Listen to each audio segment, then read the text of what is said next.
vamos a abrir la unidad 2, la unidad 3, perdón, la llamada unidad 3, que va a hablar sobre el complejo de Edipo, consideraciones sobre la práctica psicoanalítica, y la puerta de entrada que tenemos a esta unidad 3 es el concepto de narcisismo. Autoerotismo y narcisismo, constitución del yo, narcisismo primario y narcisismo secundario. Hoy vamos a poner el foco, yo les pedí que vayan leyendo el texto de introducción del narcisismo, un texto de 1914 de Freud. Hoy vamos a poner el foco en el apartado 1 fundamentalmente, y en el momento donde Freud va a plantear esta cuestión de un yo, una unidad comparable al yo que no está dado de entrada, esta constitución del yo, que no es inicial, no es preliminar, sino que debe formarse, debe constituirse, y este yo va a estar inicialmente constituido a partir de una investidura libidinal. Lo que después Lacan va a trabajar, reflotando un poco su artículo del estadio del espejo, va a trabajar en tópica de lo imaginario, que también lo vamos a ver para dilucidar un poco los conceptos de ideal del yo y yo ideal. Pero antes de esto, y para que, digamos, les digo esto porque el artículo lo vamos a volver, vamos a seguir trabajándolo la semana próxima, viendo las vías de acceso que Freud plantea para pensar el concepto de narcisismo, que son vías de acceso que implican al narcisismo secundario, las parafrenias, la vida amorosa de los sexos, la hipocondría y la enfermedad orgánica. Estos caminos, digamos, para pensar el narcisismo secundario, o sea, cuando la libido de objeto vuelve al yo, es toma el término de Jung, introversión de la libido. Este narcisismo secundario, Freud va a decir, edificado sobre uno primario, donde el yo es investido como objeto de amor, y esto es lo que Freud va a llamar lo constitutivo, digamos, ¿no? En cuanto a esta unidad yoica.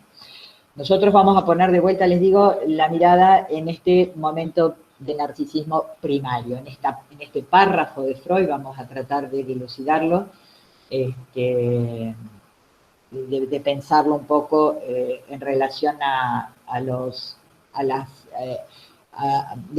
derivaciones en la teoría que tiene. Pero antes de eso, porque Freud, ustedes saben, era un amante de los mitos, y también saben de que siempre se interesaba por una mirada filogenética, casi como apuntando, como apuntan los mitos, a una explicación del origen, y siempre a una búsqueda que va más por el lado de lo poético que de lo científico, en el sentido de una demostración de hechos observables. Entonces, yo les traje para leer algo de cómo aparece el mito de Narciso en el texto La Metamorfosis de Ovidio, es decir, en la relectura de los mitos romanos, cómo Ovidio toma los mitos en la mitología romana. Digo porque seguramente Freud no desconocía el texto, y seguramente el término narcisismo que Freud toma, aunque lo tome de la clínica, y este término ya existía antes de Freud, no deja de tener las resonancias que encontramos del texto mítico. Bueno, ustedes saben, primero les hago una pequeña aclaración, ustedes saben, Narciso era un joven hermoso, hijo del dios Río, Céfiso y de la ninfa Liríope, que a causa de su gran belleza todas las doncellas se enamoraban de él, pero él las rechazaba siempre. Está la historia de la ninfa Eco, que esas no se las voy a leer. Eco había disgustado a la diosa Hera, y esta la había condenado a repetir las últimas palabras. Pero, digamos, la idea del mito de Narciso que quiero retomar es, en realidad, bueno, tiene que ver por un castigo, por no haber respondido a la demanda amorosa de Eco, es que también, de alguna manera, Narciso es castigada. Némesis, la diosa de la venganza, hizo que se apasionara de su propia imagen reflejada en una fuente. Y en una contemplación, digamos, absurda, loca, digamos, absorta, incapaz de apartarse de su imagen, desapareció en las aguas. Desapareció y en su lugar, ustedes deben conocer una hermosa flor que se llama narciso.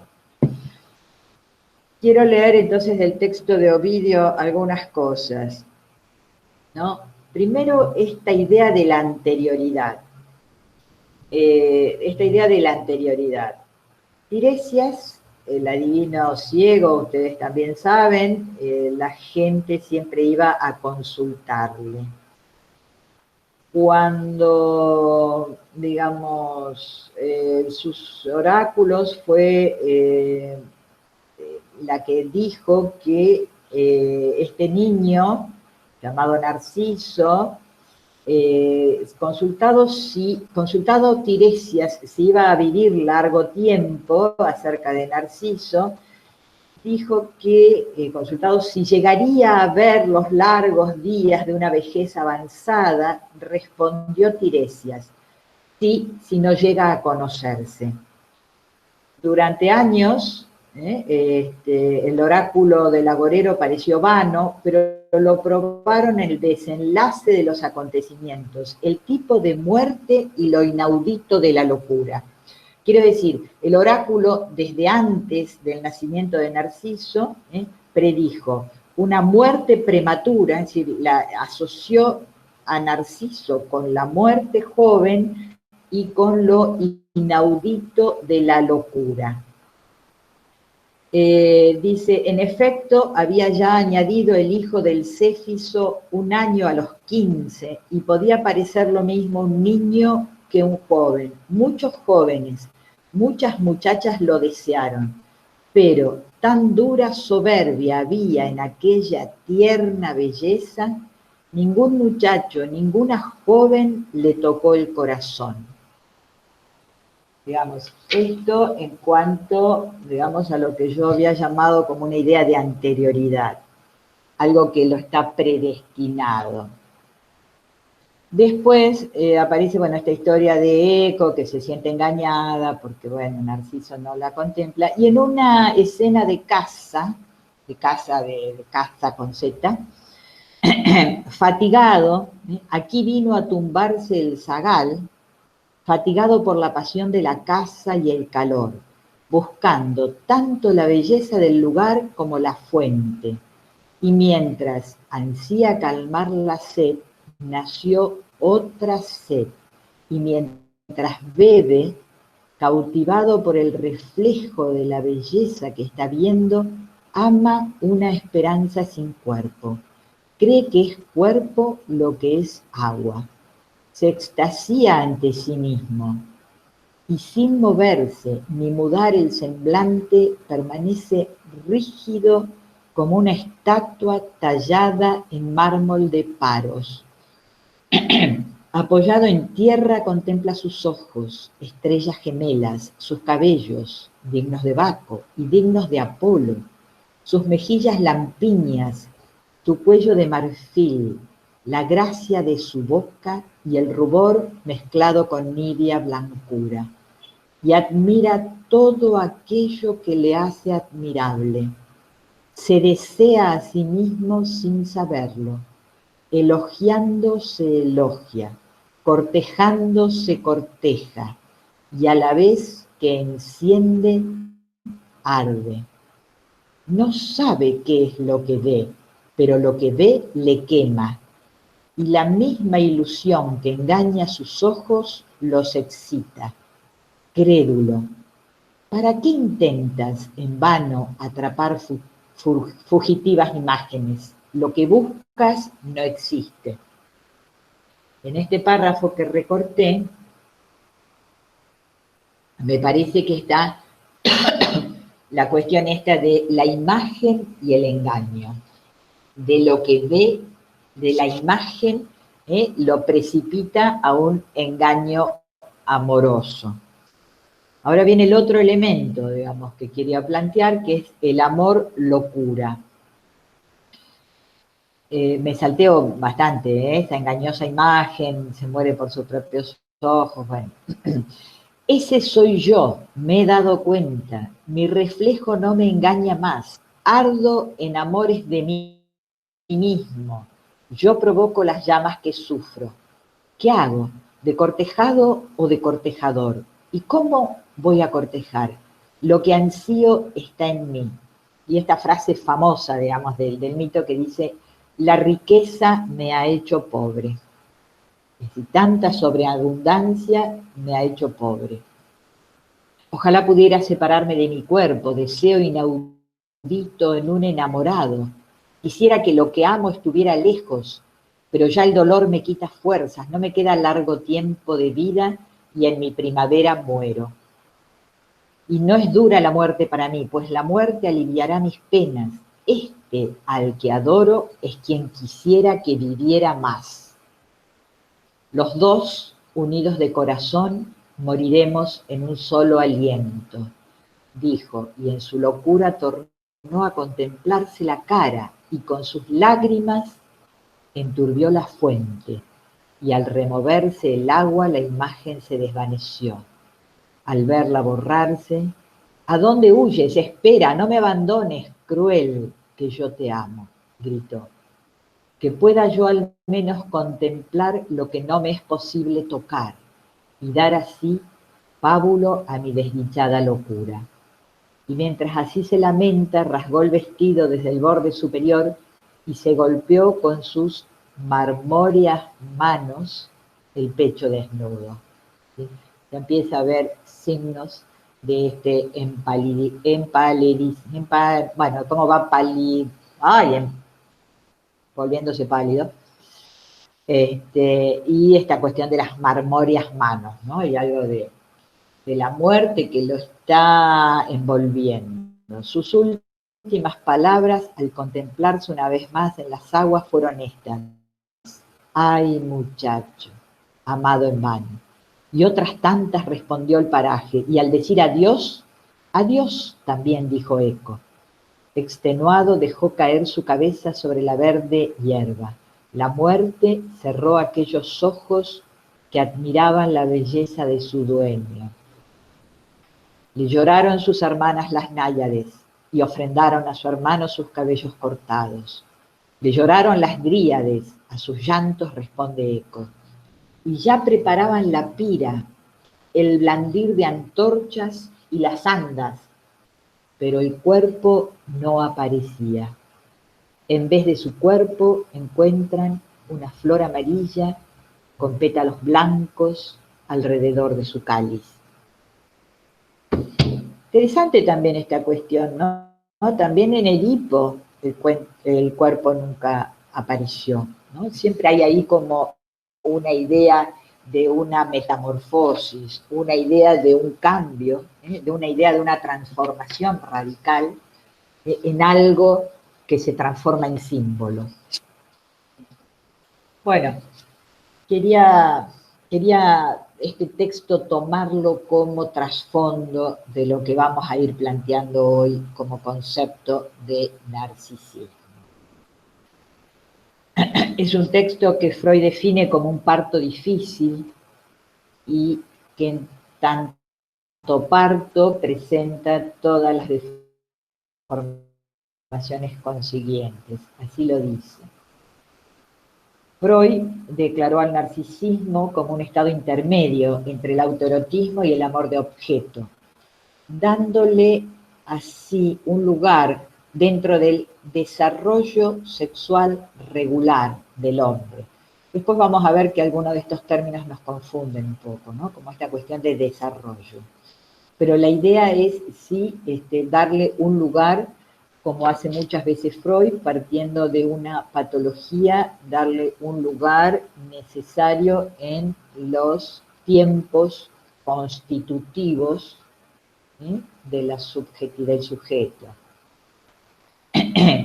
El término, decíamos que ya existía, que fue introducido por Neig a fines del siglo de 1899, para designar, Neig decía, de la clínica, más que Neig, bueno, fue introducido por Neig, pero para hacer una descripción clínica, a la conducta por la cual un individuo toma parte de su cuerpo, toma una parte de su cuerpo propio como un objeto sexual. Lo mira con complacencia, lo acaricia hasta alcanzar la satisfacción plena. Esto está dentro de lo que Freud va a recuperar del narcisismo, pero va a decir que, digamos, va a ser de alguna manera pie en este concepto de Neig, pero para darle una articulación diferente, para darle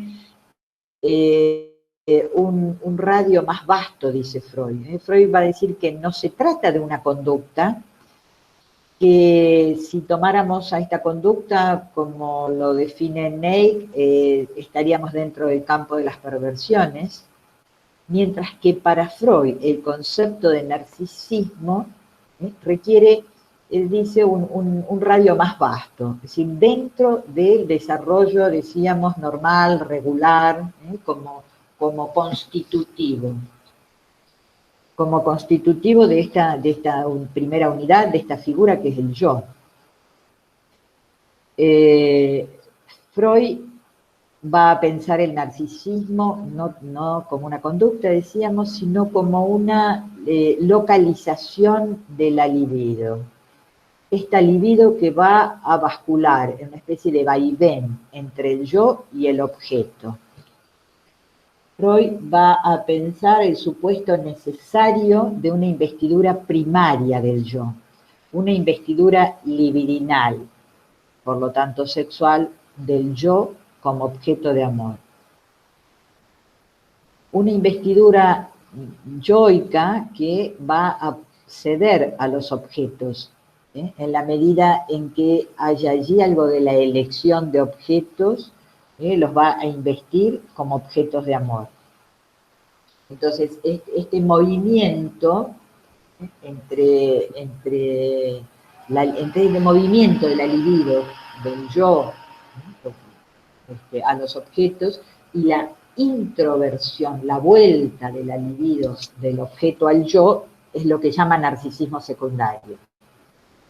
Pero para que tengamos la posibilidad de que la libido vuelva al yo, Freud dice, es necesaria una investidura libidinal primaria en el yo. Este texto tiene el propósito, podríamos decir, de sexualizar al yo, de esta investidura libidinal, que Freud va a decir con esta frase de amor a la imagen de uno mismo. Narcisismo es siempre libido que inviste al yo. Y aquí entonces diferencia narcisismo secundario, que se produce por replegamiento, o este término que usa Jung, de introversión, de las investiduras de los objetos sobre el yo, de un narcisismo primario. El narcisismo secundario tiene que edificarse sobre la base de otro primario, oscurecido por múltiples razones, dice Freud. Es decir, es un supuesto necesario. Entonces aquí introduce el concepto de narcisismo, lo va a introducir por 3 caminos diferentes, y va a ser una especie de contrapunto. Uno de los caminos es las parafrenias, pero lo va a contraponer a las neurosis. El otro camino es la hipocondría y la va a contraponer a la enfermedad orgánica, es decir, como de a pares.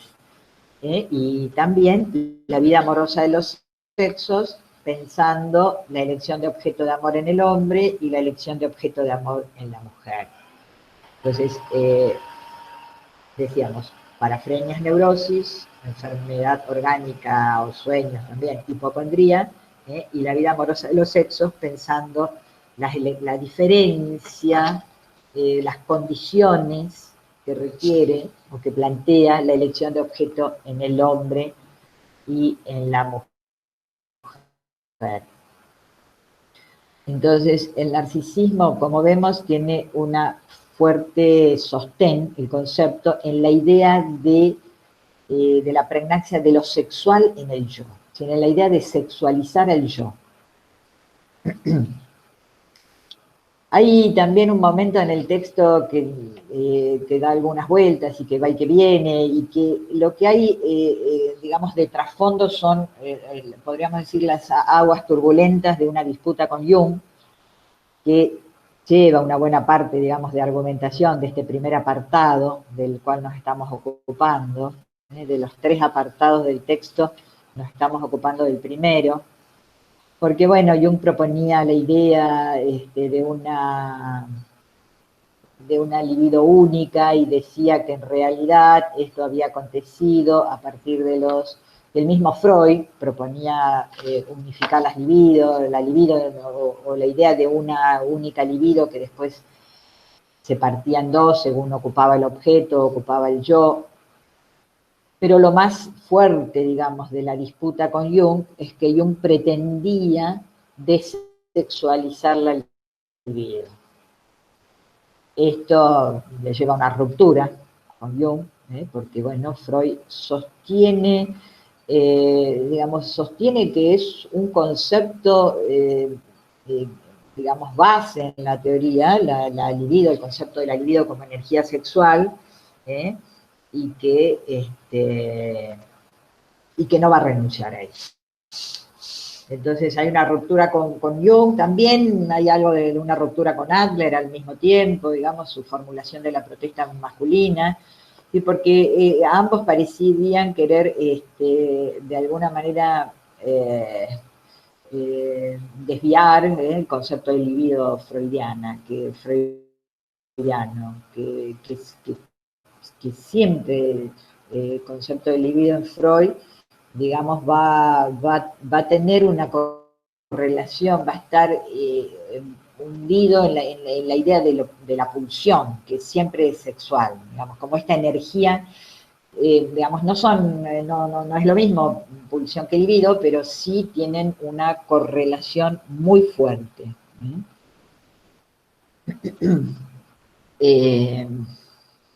Bueno, en realidad la disputa mayor se ocupa mucho de hablar de Jung. Jung de alguna manera estaba pensado para ser su sucesor. Pero ciertamente Freud se encuentra acá con una dificultad que hace agua su teoría pulsional, lo que venía sosteniendo hasta aquí, como pulsiones del yo o de autoconservación y pulsiones sexuales. Pero bueno, podríamos decir que si Freud va a pensar inicialmente este yo inicial como a partir de una investidura libidinal, entonces quedaría el yo del lado de la sexualidad, de las pulsiones sexuales.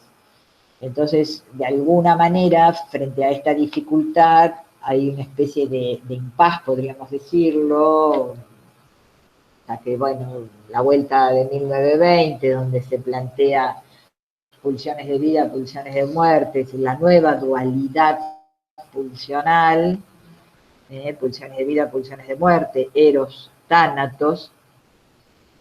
Mientras tanto, y a partir un poco de este texto de introducción del narcisismo, Freud va a plantear o va a describir la libido según invista al yo o según invista al objeto.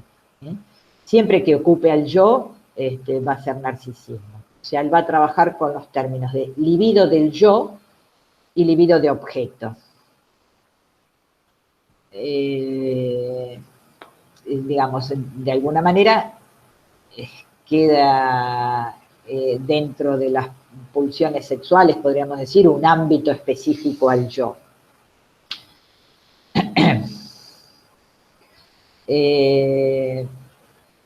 Y siempre, entonces, que hablamos del libido del yo, libido del objeto, estamos indicando por el término libido que estamos en el terreno de las pulsiones sexuales, y no de las pulsiones yoicas, como que quedan un poco en el olvido, digamos, siempre están asociadas un poco a la cuestión más de la autoconservación o de cierta tendencia más biologicista. Entonces, cuando hablamos de libido yoica, no nos podemos confundir con pulsiones yoicas. Las pulsiones yoicas o de autoconservación serían las que quedan de alguna manera en cierto olvido. Porque el libido siempre, pensemos esto, tiene su base en la pulsión sexual.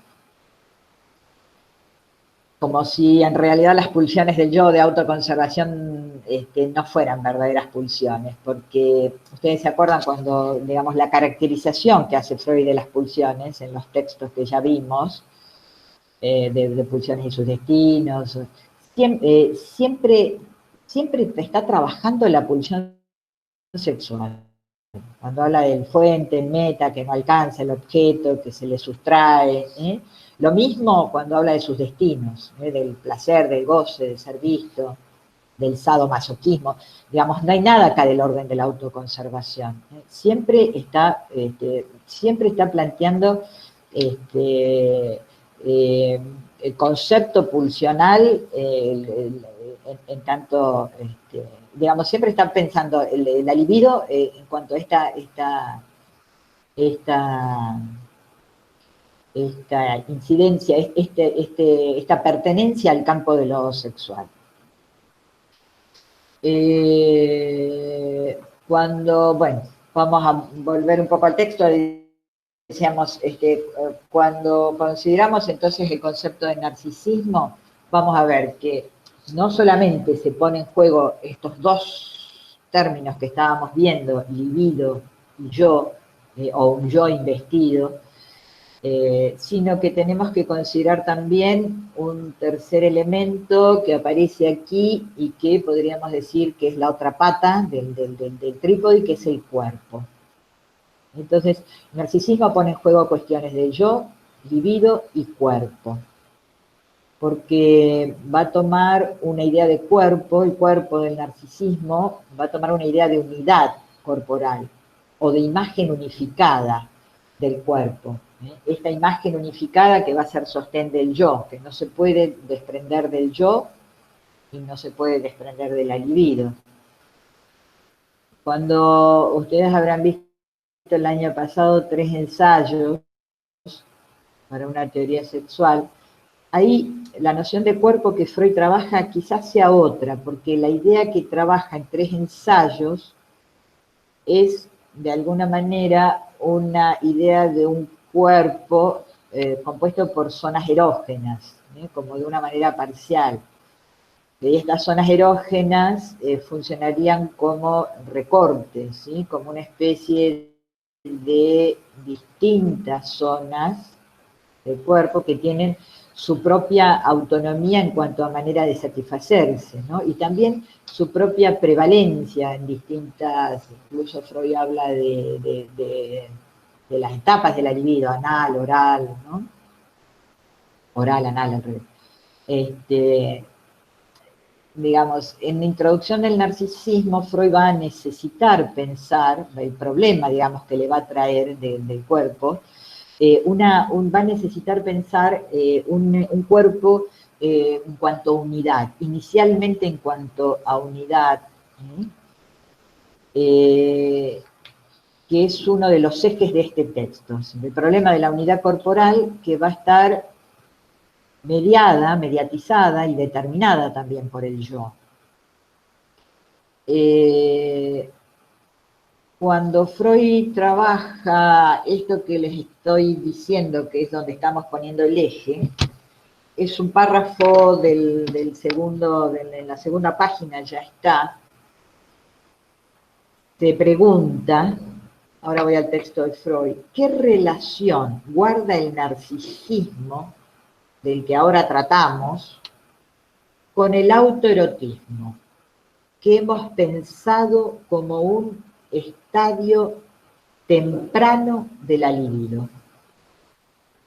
¿Qué relación guarda el narcisismo con el autoerotismo?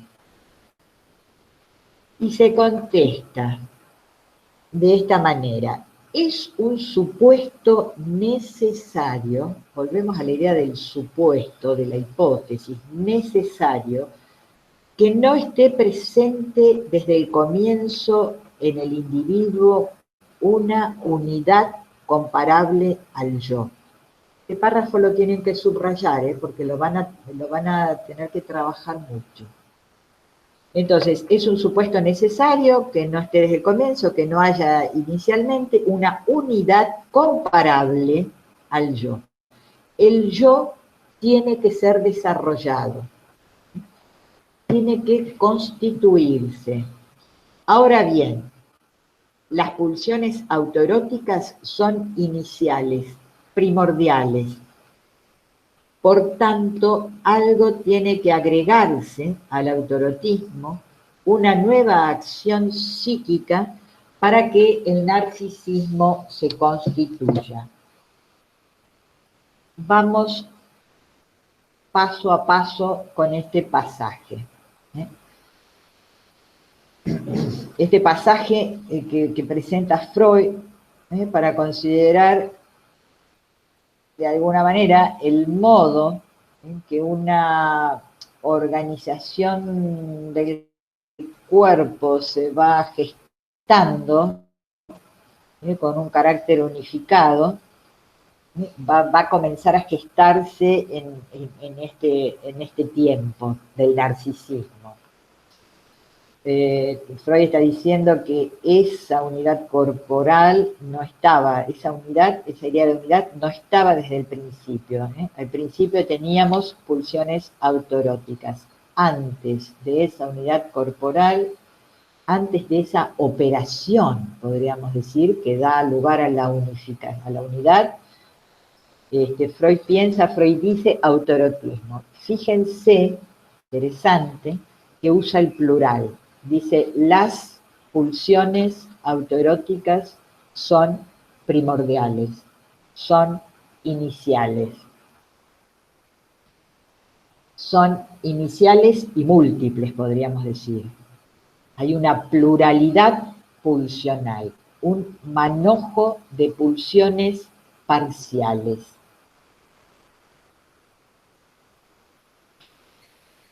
Primordiales, autoerotismo, no quiere decir innatas. No hay nada en el humano que podríamos pensar que es innato. No hay nada en el cuerpo erógeno, en el erotismo, que surja casi por una autogénesis. También allí tiene que haber una operación que venimos viendo desde el inicio, digamos, que está, tácitamente está, que tiene que ver con la función de otro, digamos, ¿no? Freud, sobre el final, hay un momento donde esto aparece,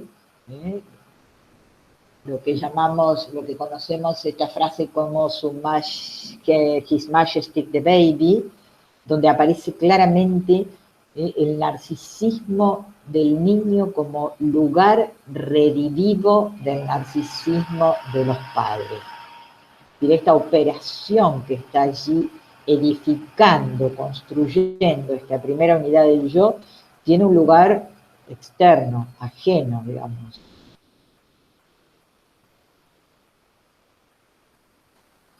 Es decir, aunque no aparezca claramente en este lugar, en este momento, en este pasaje que estamos leyendo, tenemos que estar advertidos que nada es innato en la sexualización, que las pulsiones parciales autoeróticas también están marcadas por la operación del otro. Es un cuerpo que queda marcado, lo hemos dicho siempre, este cuerpo biológico que queda recortado por una especie de huella libidinal, que tiene que ver con el otro, con el contacto, con la alimentación, con las caricias, este otro que llamamos otro materno, otro primordial, con las palabras, con los nombres, todo eso también hacen a la investidura, a la sexualización del cuerpo, dando lugar a este cuerpo erógeno, que se recorta, que se diferencia con respecto al organismo. Este cuerpo pulsional autoerótico va a quedar recortado en parcelas, una idea de fragmentación. Freud dice entonces, hace falta para la unidad una nueva acción psíquica, para el narcisismo se constituya. Esta idea, entonces, de cuerpo pensado como imagen unificante, esta idea de imagen está en Freud, después Lacan la va en la relectura, la va a tomar y va a hablar, va a hacer hincapié en esta cuestión de la imagen, y va a construir, decíamos, la tópica de lo imaginario, cuando habla del yo, del amor, de la imagen, estamos en el terreno de lo imaginario. Estamos en el terreno del narcisismo. Amor, imagen, unidad. Estamos en el terreno de la captura de esa imagen va a ser constitutiva. Lacan después va a plantear también que esto es una especie de anticipación, una especie de premaduración, de anticipación, porque el cuerpo orgánico de alguna manera, una especie de anticipación necesaria para constituir el yo, porque desde lo meramente orgánico, desde la capacidad cortical del niño, no hay posibilidad de tener una percepción del cuerpo propio. Desde el cuerpo, Lacan va a insistir con esto de fragmentación, no es que el cuerpo esté fragmentado, pero sí que no hay posibilidad de una incorporación de un sí mismo propio, de unidad, si no es a través de una imagen que es externa, de algo que viene desde un lugar de afuera, porque el cuerpo en sí es un cuerpo caótico, sin control de motilidad, sin control esfinteriano, digamos, con una sinestesia en el sentido de la información sensorial también, digamos, desorganizada, ¿no? También los movimientos incoordinados. Entonces, en este sentido, esto premadurativo va a tener lugar a la unidad a partir de un nuevo acto psíquico. Vamos a remarcar esto del acto psíquico, pero antes no quiero dejar de hacer una aclaración, porque si no pareciera que este cuerpo erógeno, estas zonas erógenas quedan subsumidas en una unidad. Este cuerpo pulsional, que decíamos que es un cuerpo parcial, que está marcado por la pulsión parcial, no se suprime en esto que planteamos como una unidad del yo. Las pulsiones parciales, la erogenidad, bueno, la boca, las mucosas, todo esto que va a seguir planteando Freud como zonas predominantemente erógenas, por donde va a circular algo de la erogenidad, por donde va a, digamos, expresarse algo, o digamos, va a haber algo de la investidura libidinal. Esto persiste, las pulsiones para Freud, siempre parciales, esta cuestión de la pulsión parcial va a tener un carácter estructural en Freud. En cambio, este cuerpo, esta idea de cuerpo que no tiene unidad, que en un sentido premadurativo, este cuerpo sí, de alguna manera se suprime una vez que la imagen consolidada de la unidad es inicialmente yo, un yo que es cuerpo, que es una extensión sobre una superficie. ¿Sí? Ustedes van a ver, digamos, como hay una idea de cuerpo que constituye el yo, que nos permite también organizar algo del espacio físico, ¿sí? de la espacialidad y de la temporalidad, cosa que no está a veces estructurado en la psicosis. Vemos cómo pueden a veces, digamos, desconocer la espacialidad del cuerpo, como si no hubiese una constitución corporal allí de un yo cuerpo, y a veces se llevan, digamos, por delante, hay un manejo de la espacialidad extraña, ¿no? Bueno, esta acotación es para poder diferenciar de alguna manera, ¿no? Las pulsiones parciales que rigen la cuestión de la sexualidad y la cuestión de la unidad que apunta al amor, que funcionan casi como dimensiones distintas, porque el amor de alguna manera apunta a la totalidad, me enamoro de todo el otro. La elección de objeto de amor siempre se mueve en este orden que después Lacan va a llamar de lo imaginario, en el sentido de yo, de la imagen unificada. No lo parto en pedacitos y digo, esto me gusta, esto no me gusta, ¿sí?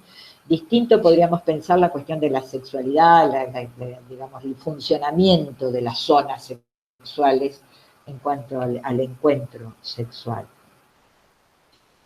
Bueno, volvíamos al nuevo acto psíquico, con esto vamos a terminar.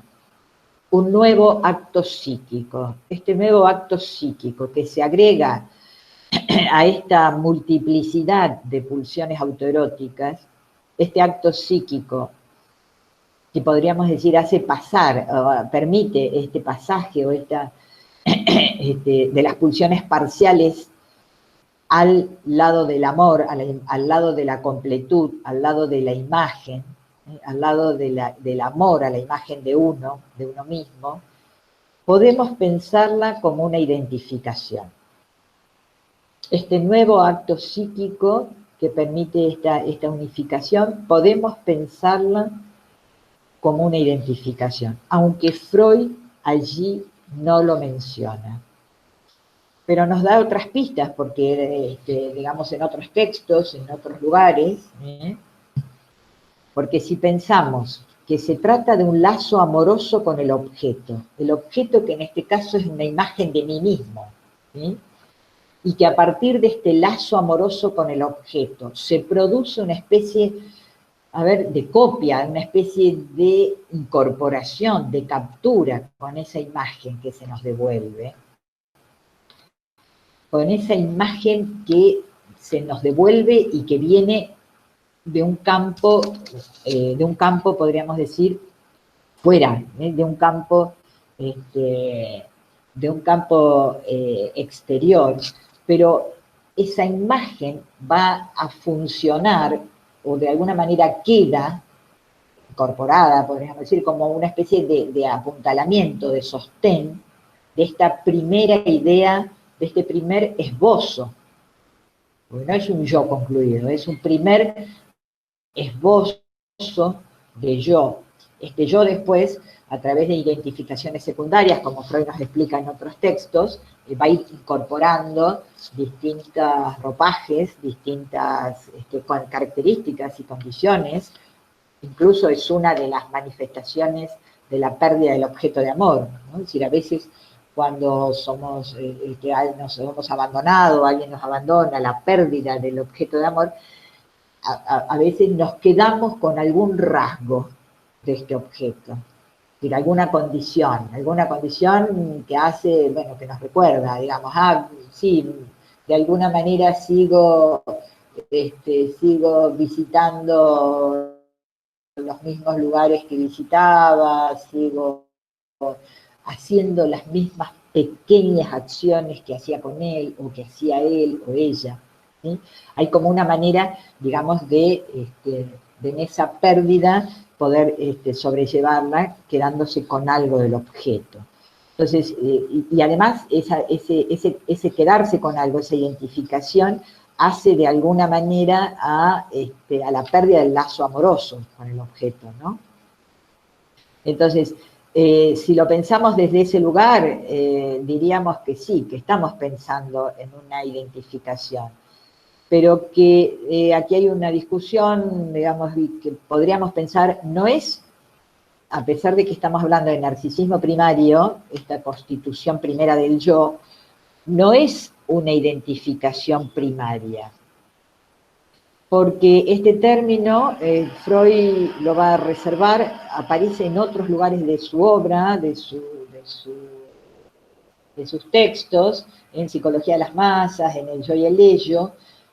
El término identificación primaria, Freud lo va a reservar para nombrar una identificación filogenética prehistórica con el padre.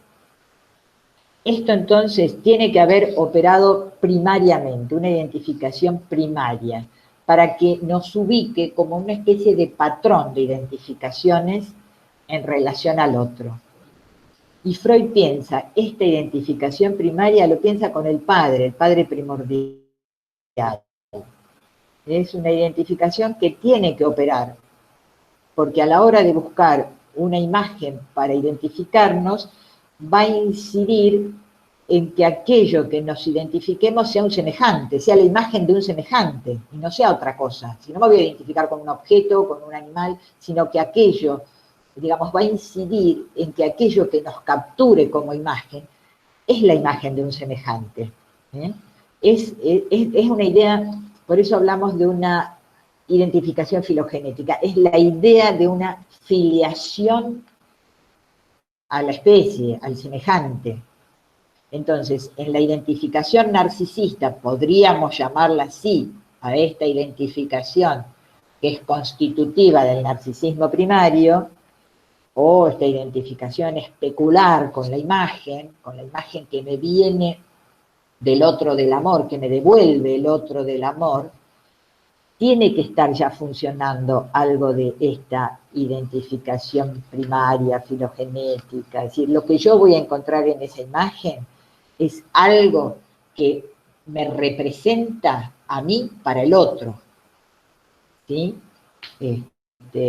Es algo donde algo del mí mismo está en la mirada del otro, en ese espejo del otro, en ese amor del otro, en esa investidura del otro, en ese narcisismo redivivo del otro, en ese amor que el otro inviste al niño como parte de su narcisismo propio. Y esta identificación, que, digamos, ya que es propia del narcisismo, para que no nos confundamos, podemos llamarla narcisista, que tiene que ver con este primer espejo, con este primer otro, está más que nada para Freud vinculado a la función materna. No digo la madre, digo la función materna, que es la que ofrece la imagen de uno mismo, que es la que devuelve esa imagen amorosa con la que el chico se identifica. Se enamora de su propia imagen, tal cual como lo ve este otro primordial, esta madre, este otro primordial, en esa mirada amorosa, en ese investimento amoroso. Entonces, terminando, podríamos decir que este nuevo acto psíquico que pasa del autoerotismo al narcisismo primario, gracias a esta operación identificatoria con la imagen. Pero tengamos en cuenta que no es solamente esta cuestión de la identificación especular, no es solamente el niño que toma como propia, casi podría, la acaba de decir en un momento de alienación, de alienación, porque va a incorporar algo que no es propio, va a tomar como propio lo que no es propio. Lo más claro en eso es el nombre propio. El nombre propio es una elección del otro, pero lo tomamos como nombre propio. Es necesario, digamos, este primer movimiento. Acá va a trabajar en relación al otro dos movimientos, el movimiento de alienación y el movimiento de separación. es necesario entonces este primer movimiento de alienación, de tomar como propio lo que está en el espejo, pero también eso que está en el espejo, esa imagen, captura, esa imagen también hay algo de una captura imaginaria, que esa imagen captura ese cuerpo fragmentado, ese cuerpo que no se puede percibir unificado, que se percibe fragmentariamente y con esa imagen unificada se arma esta identificación. Que en realidad, si lo pensamos, y Freud lo toma de allí cuando habla de la elección de objeto de amor, es lo que de alguna manera, digamos, acontece en el enamoramiento, ¿no? En el sentido de dejarse capturar por algo de la imagen que nos viene del objeto, ¿no? Este enceguecimiento que tiene el enamoramiento de ver al otro del amor con todas sus cualidades prístinas y cierta magnificencia, que nos encandila, nos enceguece, tiene algo de esta captura imaginaria, de esta especie de la imagen nos captura y en esta captura creemos estar siendo uno solo con el otro. Condición casi del narcisismo, ser uno con el otro. Digamos, este movimiento de alienación que requiere un segundo tiempo de separación. Ser uno con el otro. Esta ilusión, porque esto lo representa en el lenguaje, digamos, común, la cuestión de encontrar a la media naranja, ¿no?